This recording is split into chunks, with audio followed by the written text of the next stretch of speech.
Hello everyone, this is Charlie with another quick quickie review. Um, um, so I actually wanted to do this yesterday, but I didn't have enough time to do a video. I'm actually doing a quickie one because it's kind of cloudy here in Mexico. We had a bit of rain as well, so uh, my computer never really my webcam doesn't really work very well with you know bad weather and it doesn't really capture enough light. So, anyways, I will be uh, giving my thoughts on two books that I got this week. I'm still missing the rest of this week's books, but those actually have been coming in late at one of my shops, as I've mentioned before. So I'll probably get those early next week and do uh, some reviews on those. Um, hopefully, much more fuller reviews. So, anyways, first up is my usual Ghost number 11. Uh, this, unfortunately, is the penultimate issue of this volume of Ghost. It was announced in the back in the letters pages that next month's issue 12 will be the last one.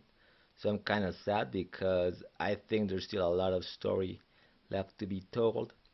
As for this issue in particular, it really deals with the aftermath of Ghost's friend Tomic dying. He was shot last issue. He dies in this issue. So it's mostly, fallout, very emotional stuff. Um, But I never really complain about this book, but there is one particular scene here that sort of came out of nowhere. I think it wasn't really built up. It just sort of happened, and that kind of annoyed me. Um, but still, I still find it entertaining. It's sad to see this book go. Like I said, there's still plenty of stuff we don't know about Ghost. A lot of stories I think are left to be told, but such are things. Uh, uh, then we got Lady Killer number one by Joel Jones and Jamie S. Rich, and I am actually glad I picked this book up.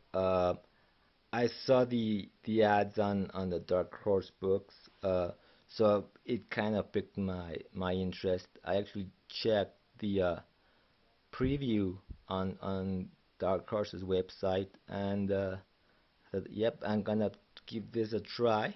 And strangely enough, my shop only had this copy. That's the only copy I saw when I went there yesterday.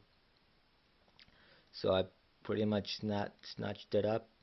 I love this book. I mean, this is an excellent book. The art is fantastic. The stories, it's crazy because you got. I think the promotional was Betty Draper from Mad Men meets Hannibal, and I think it's more like Betty Draper meets Quentin Tarantino because um,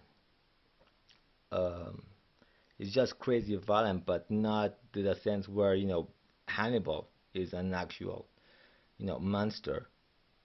But yeah, it's violent, it's funny, and it mixes two really opposite things. We have the stereotypical housewife from the late from the 50s, early 60s, but you know she's got a family, she takes care of them, doting wife, but on the side she's a hired assassin. So you know it's a fun book just because of those two crazy things going on there. Um, So the story basically is, we meet Josie Schuler. You're, like I said, your apparently typical housewife who, is a hired killer on the, as well. Her family doesn't know about it. She tries to keep it a secret. So this first issue sort of introduces, all of these elements. It starts off uh, her with her coming to kill some woman. That doesn't go so well. So she wanted to do a nice, quick, clean murder, which was, poisoning her, which that doesn't go well. So it ends up with a huge fight scene and Josie stabbing the her target with a kitchen knife, right in the heart. And like I said, this is a fun book and it's funny as well because at the end of the fight, the kitchen, so like in the cover here, it's all messed up and she worries about a blood spot on her skirt. Let's see if I could, right there. Uh, Sorry about the that, but she worries about that little blood stain there. Uh, so just so crazy, yet it sort of has this modern vibe to it as well because you have this woman who on the one side, on the one hand she's got a family, and on the other she's a hired killer, so she sort of has to balance both, like any modern working woman who has a family. So where within its own context it's sort of like a nut thing, but on a much broader side, it's got all of these, you know it really is very, very modern, very, you know very relatable, I guess, to modern society. um so yeah, so I can't wait to pick up the next issue. uh as far as I know, it's a 5 issue mini, but apparently there might be more coming. So yeah, um, great book. So those are the two books I got.